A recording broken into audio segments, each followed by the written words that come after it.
figure. And then they said, oh, write a poem about the historical figure and the hobby. And I went, right, okay. I've got a slightly weird combination here, but let's have a go. And this is a true history of a duke. The recent discovery of previously unknown personal papers, said to belong to the Duke of Wellington, has shed new light on a hitherto unrecorded aspect of his life. Historians posit that this sensational find will lead to a revision of currently accepted beliefs regarding the Duke's career. The Duke of Wellington was a virtuoso knitter. Not many people know this. He wrote that he was captivated by the tease and tickle of wool through fingers, bright colours being best, particularly pink and purple. The Duke's speciality was to fashion scarves of formidable lengths to fasten around trees. He reported that he could not stand to see them shiver. Papers also reveal that he knitted gloves for small dogs and a bobble hat for his chimney. However, this pastime did not lack its downsides. The Duke's wife was felled one summer by a skulking ball of wool. The Duke greatly lamented the consequent breakage of second-best china. The following November, the Duke's 5-year-old child was tangled for a week in an ambitious tea cosy. The Duke commented that it was blessedly quiet. Christmas came and coincided with the recovery of both wife and child. The Duke confided to his diary that during this period he rededicated himself to his knitting. For the purposes of posterity he listed, in a precise print, his output during those 12 full days. A fishing rod and bait, a duplicate key to his first floor study, 10 striped mufflers, one for each doorknob in his bedroom, a nutcracker, a piano, grand, and stool, 5 spoons in gradating sizes, a pound of sugar, 10 taps and plug, a reproduction turkey. Afterwards, the Duke told friends at his club that he took great pride in his contribution to the household during such a challenging time of festivities. His wife's reaction is not recorded.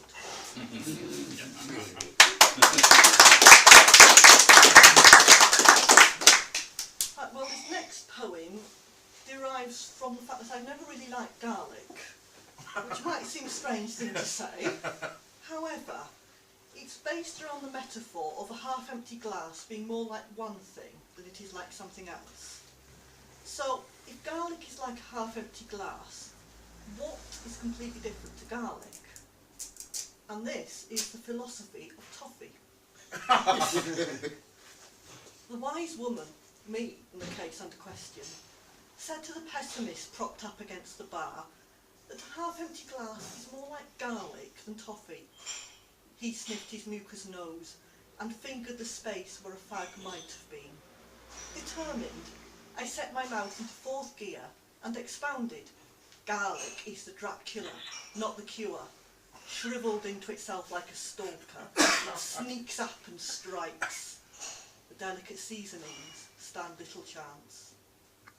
A stubborn sceptic, he looked sideways and remarked that garlic is a presence, but a half-empty glass is just half-empty. So I reminded him of the strange physics of loss, where it is the absence that overpowers. He did not shake his head. Encouraged, I continued, toffee is warm-bodied and full-flavoured. It is like a good woman in your bed, or a purring cat rubbing its heat against your hand. Always aim for the toffee. This, I said, is a noble philosophy. My friend, the crease-faced man, did not respond immediately. Then, from under his tan, he commented that a dentist might disagree. I moved closer. There is one main thing to be said for toffee, I told him. It fills a gap. He turned to look at me. Outside, I said, the rain is like gravel hurled from a great height. Hotel of strangers stranded by the shoulder of the motorway can be worse than garlic. I laid out the invitation of my hand. He thought for a minute, then drained his glass.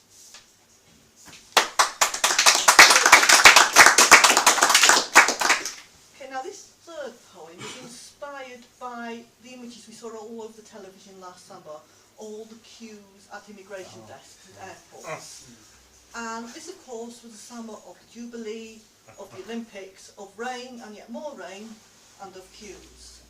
So this is the Untitled. After too many hours in recycled air, a voice welcomes us to Jubilee country. We cannot see that outside it is raining to a preordained schedule. Oh mother, there is a number. It is long. Words like valued, patience, and important slip down like fugitive confetti. The queue in these corridors is longer than our conscience, and cameras gentle us. We think buntings and fat dripping jam. We think ourselves ecstatic into flag waving as an old, shameful queue shuffles past. And I would like to close with a poem for all the cat lovers out there, Nigel. I'm not a cat lover. I just love the poem. And we all think of cats as sweet, adorable creatures, don't we? Well, perhaps they're not always quite that sweet.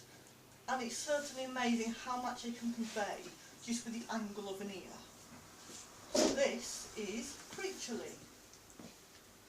Wild honey mile, kaboom! Scissor grass, ballet legs, zing in jungles roar. Projections of baby fantasy, diminutives ending in Y. Precision in ear speak signifies that mummy is a fool. You throws me thonk, measy street cred cat o' 9 life, me not pet to human touch. Sphinx, imitation into inanimate state, plotting nefarious purposes. Sweetie Pie has claws. Measy crouch, crouch. Spring! Velocity into terrible. Deconstruction on 4 legs. Easy slash in squeaks. Scarbush! Cats in clovers. Bloods is hot.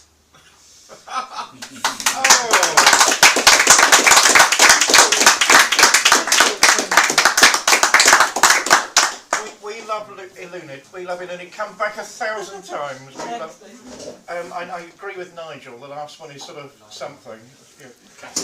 Yeah. Oh, now I've got 2 really big names in British poetry. What do I do? Right, Catherine was top of the bill last time, so we make you penultimate this time. There's no other way I can decide. Catherine Edmonds is a very accomplished person. She is a novelist, an exceedingly good poetess, a painter, a musician, and talents go on and on and on. We had the privilege of launching a book of hers recently. We hope to be privileged to do many more in the future. With such a multi-talented person, it's quite impossible to know what to say. So I'll let the poetry speak for itself. Ladies and gentlemen, Catherine.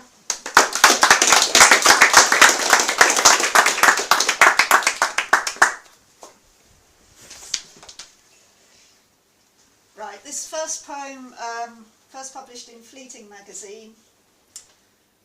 What's in a name? That's not my name.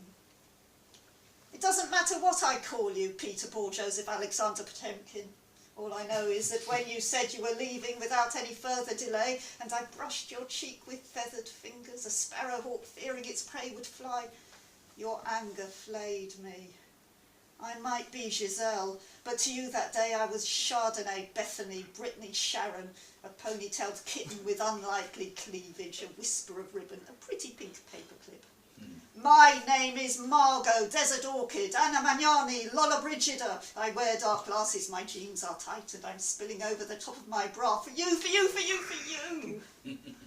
Oh, Peter, Paul, Joseph, Eugene Onegin, slip back into my life tonight between my sheets, my thighs, my lips, before I forget your name.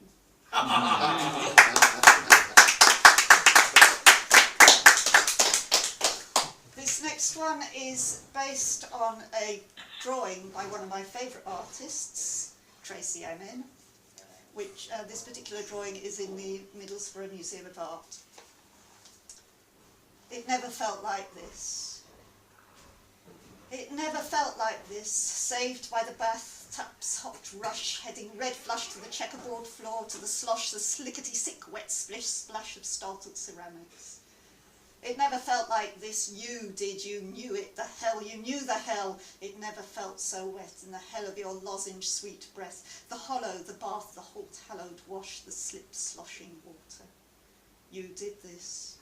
You scratched the floor patterns and held down this maiden so mackerless, you tasked her too septic. It never felt like this, yes you did, and you knew it would feel like hell.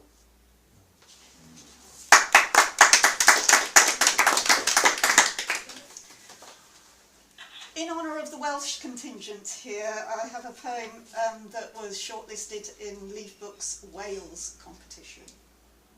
It's called Green Memory. Paint peels from the window of his Pyrenean farmhouse. He is far from home, from spilled ashes.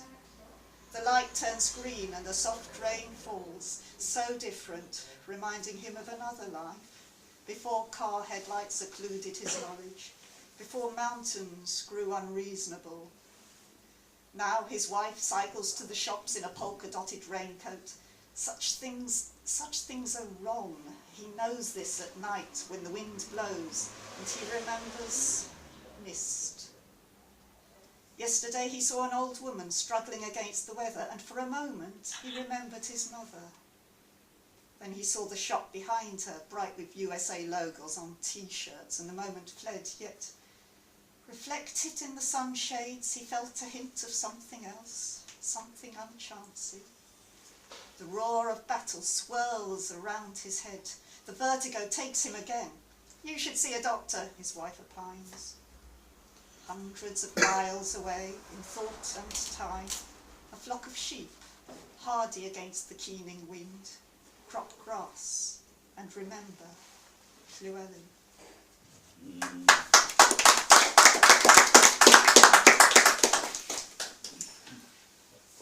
This one is The Ballad of Albert and Antigone.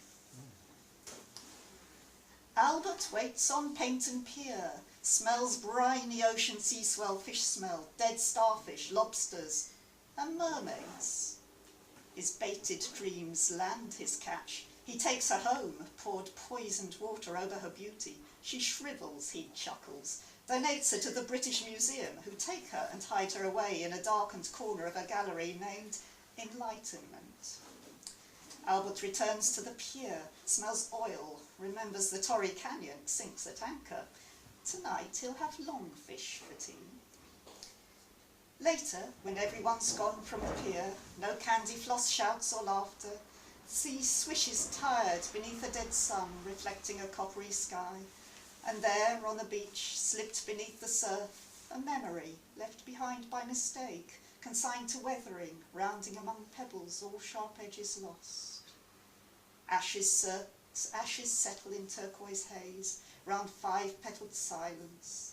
The daughter of Thebes gifts a pearl to Albert. It swims around the sea spin, this end, these ashes, this deathly temptation. She waits at the end of the pier while he flails in the surf, arms outstretched, waves fading, and so they become the daughter, the wind, the father, the melting. Quick, out, get out, the struggle, oh, the struggle. And so to the boats in the sky, the mountains, part promise, part licit reminder of mermaids, but gilded craft agrounded. No more the rhythm of rowing, the silent sweep of oars, regardless of blisters and burning.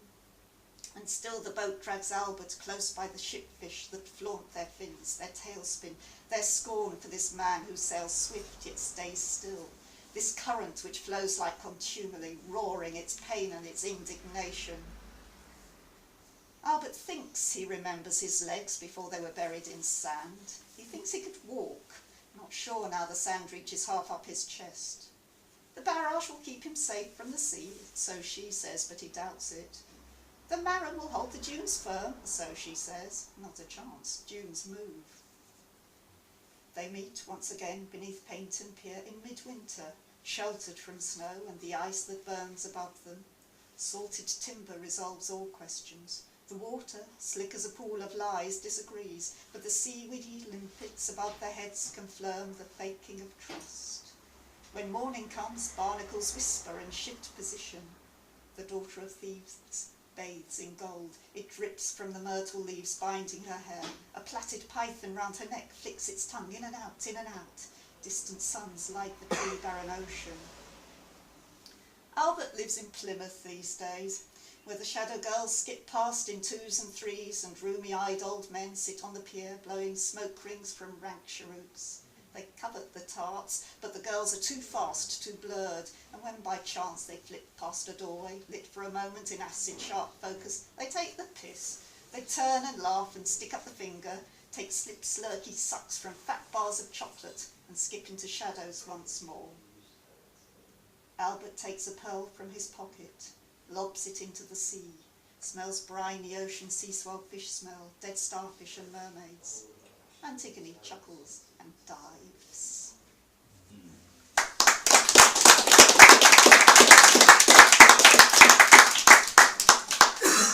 A short one now. This one was first published in Sentinel Literary Quarterly. Kitten on the Metro.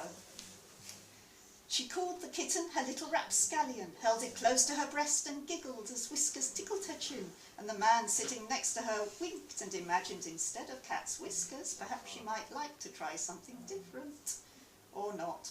He didn't quite have the courage to ask, to suggest, to hint.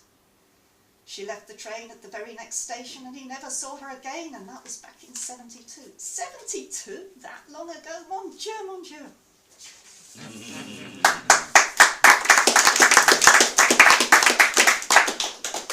And finally, this one I wrote about a fortnight ago, so hot off the press. And I'm reading it because some people on the Early Works Press Forum said, oh, you must read this one. So here we go. It's called These Mad March Days and Lindisfarne Nights. When saints regret their folly, their tricks with bones, their upturned cobles mocking any attempts to sail with false faith, when the earth is staked with platitudes in these mad March days and stinking moonlight shadows the groins on these nights, these Lindisfarne nights. Mist pursues pilgrims, addicted to indulgences, to reliquaries, jewelled into absurdity with lies of immortality, this transmutation into dust. And all the time this spring sea, the rush of wave to shingle, sand and stone, this Marram waving from Bamborough to Berwick to Edinburgh. Lindisfarne, jagged tooth of gold, a broken incisor, crunches the temerity of each seventh wave that breaches the bay to lay waste and degrade any energies borrowed beyond one last singularity. Gracie takes to the sea again, rows across event horizons, beyond the spires that skewer the skies, fighting her own mitochondrial fate to parallel lines that meet and cross when she slams the oars to the water, shifts sliding further and laughing at saints chained to the harbour walls by their faith, unable to escape these Lindisfarne nights, when clouds tear apart and the moon leers through to spike the herringbone arches. Too many fish in the sea tonight, too many slipping between the waves to silver the priory with scales, while the fishermen hide in their March-weathered nets, sing salty tales, make signs against Poseidon. And Gracie? She splats her oars in the brine, smokes craster kippers, while the Harl hides her flight to Coquet Island, beyond the horizon, to meet the Dutchman who sails beyond these nights, these Lindisfarne nights. Oh,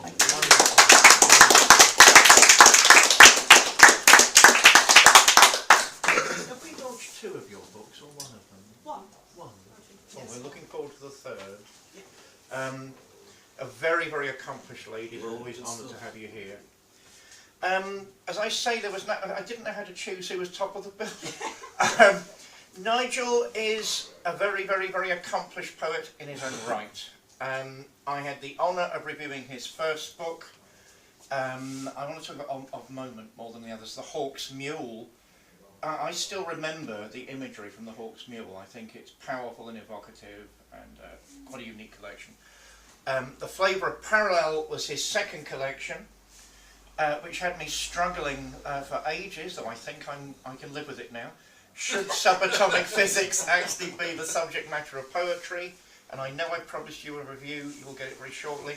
Of Moment will be his third collection. I have not had the privilege of hearing much about it yet, even from mutual friends.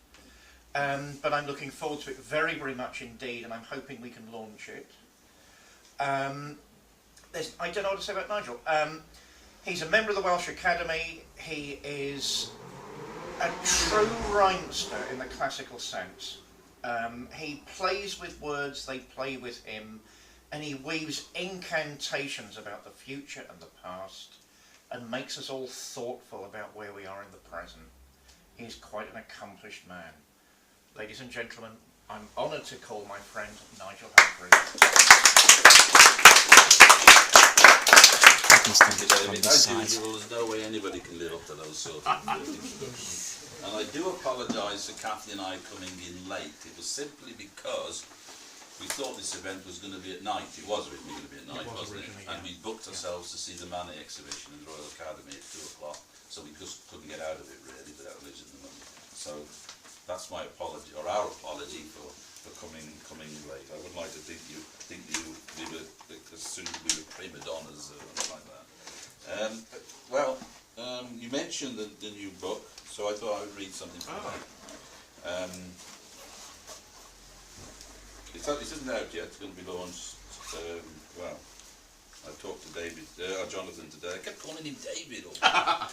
We were thinking of the event. I talked to Jonathan today, and he said maybe end of May, maybe June. But there we are. He's been saying maybe for a long time now.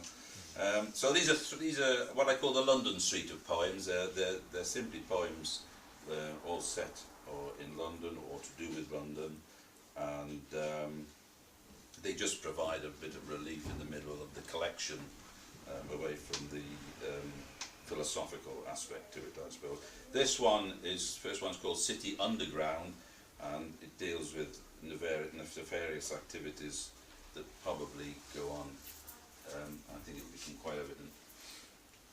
A parasitic fly descends into the boreholes of an ant's nest, where time scrolls on a live rail, and the rap moralism is shunted under the poster face. He travels through the city's intestinal tract like a metastasis, seeks out self-neutered workers in pursuit of rot and filth. Males adjusting their scrota to shaft the Circle Line and British Rail. Queens cross-thighed on priority seats, dreaming of wings. He'll give them wings, show them highs through a crack in the tunnel light, suck them dry, lay his eggs in their brains for another day. The next one is called Paddington Myth, and I'm sure you'll recognise the mythology or the particular myth that it's based on. Andromeda, in a lap-split skirt with extensions and portobello bling, is offered up in faux gold chain between columns on portico steps, stone cut into the concrete of grandee terraces, flesh of thigh posed forward to catch the monster's eye. But Cetus, for all his Burberry and monographed briefcase, doesn't come. And nothing stirs in the street except grosgrain curtains at an open window, soliciting face-off railings just for mad. Implicit in low relief, there are no rock oracles to crack, no idolatry under Doric flutes, no tongue moulding, gold leaf or volutes. No one is sacrificed or redeemed by pediments in classic cream, least of all the Dockland heroes, and city gods counting on their faces, except perhaps Perseus, with his daring do in Nike lunar trainers. I sometimes think, we've been going around an exhibition this afternoon, as I say, and I sometimes think when I'm going around exhibitions, art exhibitions, that not all the exhibits are actually hanging on the walls. If you keep your eyes about you, some of them are mobile. A whiff of vapours through the gallery with you, my sweet, and call me Job. I'll pass on the farscape in your eyes, your mind's cerement grasp of Braque, comments on Giacometti's Poker Folk, or Duchamp's Pisspot. But consider Joseph Boy's lightning with stagnant glare. The girder suspended triangle represents the lightning's energy and power. The stag was first made from an ironing board. The aluminium raises the glare. The cart is a goat. Goat cart, did you squeak? And the clubbed cakes of bronze turds suggest primitive artless creaturing. Surely you can relate to that. And look, here we have Frampton's poseurs and vase, so porcelain, so garçon, so subcutaneous.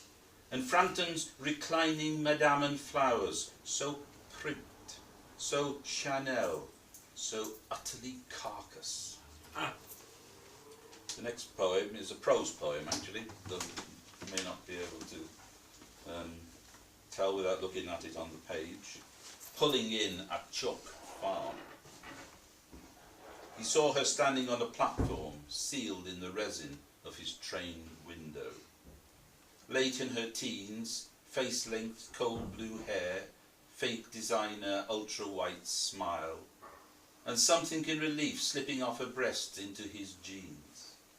He made a rose beret of her, but didn't know why she spun silk. They arranged to meet in Kensington Gardens under the stone calyx of the Italian fountain, its classic urns and romping water immunizing them against city labelling. Jenner presided, of course, in bronze green and bled them of all the stubborn hubbub of West End traffic for a little wicked chill time. And waking the following morning, all he could see was the next 30 years in the bridge of her nose.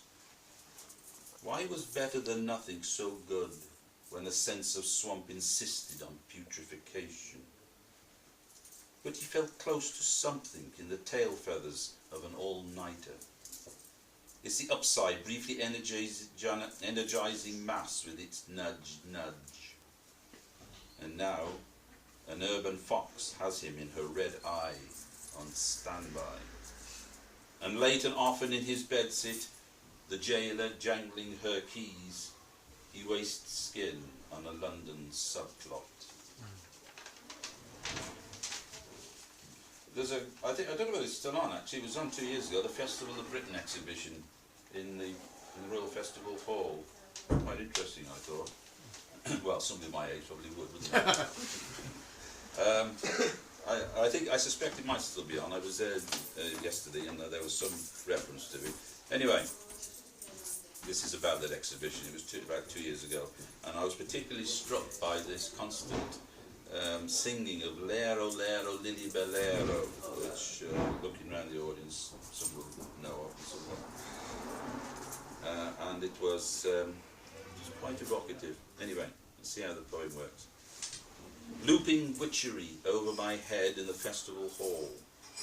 The echolalia of Lero, Lero, Lili Bellero, again and again, and as though not of this world, not of this time, nor any time, invoking the syrup of girl guides' lanyards, berries, badges, jollies in coal tar soap around campfires, herded by countess types in knickers, mores woven into the cold night air. Imagine their moment knotting the dusk with Wincier sorority and rushlights. And as I pass and junk each exhibit, their refrain is parasitic as first love, or the glow of snow on mid-shire lanes. They sing to me as older sisters from the far side of a grey dream. Their gallivant song decomposes, recalling nothing known precisely, nowhere visited exactly, and moved by the lure of transience and the redeeming redress of fellowship, I'm sucked into their singing. Yet, do I hear exeunt omnes in their starched exuberance, in their fair-isle chumminess, to a jamboree of something older and other? In the Science Museum, I expect some of you have seen these, what are they, these atmospheric engines they're called, but they struck me as looking like prehistoric animals. I don't know whether any of you see them. They're steam engines, I suppose. And so this poem attempts to give the impression that, well, attempts to convey that impression that they gave to me of being prehistoric. 2 atmospheric engines at the Science Museum. In the Steam Energy Hall, where the behemoths graze, imagine one, if you can, as a charmed, high-metalled, early Jurassic Sauro Poseidon on rooted, unlimbered legs, his plumbob hammerhead mid-beg at a dry waterhole, jointed neck and tail cantilever from a black cumlock, and his skeletal bearings, his brute kinesis broken. A failed survival concept, lashed to a cataclysmic past by a weathered hoist chain. And no fire in his chest, steam from his lungs, sweat in his joints, but trust and lumpen, a salvaged wreck deferring to the proud ascendant biped beaming up at him from low. And this final one from the collection is a pastiche of Milton. I'm sure you'll get it. Paradise Repossessed. Of Banks' first disobedience and the fruit of that spending spree whose mortal tastes brought debt into the world, and all this woe with loss of faith, till one great alone restored them to regain their blissful bonus. Sing of the heavenly ruse that on the secret top of wall and threadneedle streets did inspire the banker who first taught the chosen seed. In the beginning how that profit and loss rose out of chaos. Or if the treasury delight thee more, and the credit that flowed fast by the oracle of Lever Brothers, I thence invoke thy aid to my adventitious song, that with no middle flight intends to soar above the city's wine bars, while it pursues things unattempted yet in mortgage borrowing. And chiefly thou, O spirit, that dost prefer before all counting houses the venal heart, instruct me, for thou knowest, thou from the first wast present, and with mighty subprime lending, staglight sat's brooding on the vast abyss, and madest the crunch. What in me is dark, illumine, what is low, raise and support, that to the height of this great argument I assert all risk and speculation to justify the ways of bankers to men. I'm going to finish now with a bit of fun, really. Tina likes this poem.